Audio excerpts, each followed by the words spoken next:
And now to a crash that did not happen. A man from Branson saying his automated electric car helped save his life. KY3's Drew Douglas met the man whose trip in a Tesla is getting a lot of attention.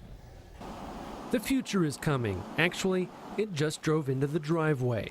This is a Tesla Model X. Joshua Neely is a Springfield lawyer who lives in Branson. Every day he commutes up Highway 65. He just bought this high-tech car a couple weeks ago. It's the ultimate gadget. It's the coolest technology I've ever seen, I would say, let alone owned. Josh likes to show off what's under the hood, a trunk.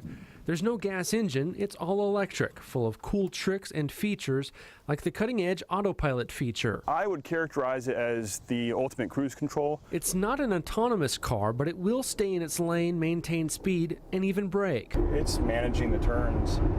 And just every few minutes I have to touch the wheel and put just a little bit of resistance on there, and it's going to continue to drive. Designed to avoid accidents, it's a controversial feature. Some people don't trust robots behind the wheel. In May, a man driving a Tesla on autopilot was killed after a much publicized crash in Florida. It cast doubt on the capabilities of the technology. But just a week after Josh bought his spaceship on wheels, he was in the middle of his commute home when he felt a sudden pain. A little past Highlandville, it just hit where it was the most excruciating pain I've ever had. He didn't realize he was having a pulmonary embolism. It could have killed him. It was kind of getting scary. I called my wife and just said something's wrong, and I couldn't breathe. I was gasping, kind of hyperventilating. Josh was writhing in pain. He wasn't able to drive. I just knew I had to get there to the ER. So he trusted the self-driving Tesla to stay on the road until it got near a hospital. Josh was able to drive himself the last couple of blocks to the ER.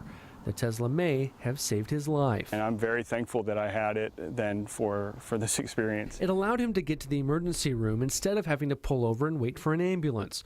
Now his story is being seen as a counterexample to that fatal Florida crash. If something like that happens where I become unconscious or incapacitated while I'm driving, I'm not going to cross over the interstate and slam into somebody or slam into one of the big rock walls. Josh says he loves his new car and thinks self-driving features could save more lives. It's not going to be perfect. There's no technology that's perfect, but I think the measure is that it's better and safer. In Branson, Drew Douglas, KY3 News. Pretty amazing.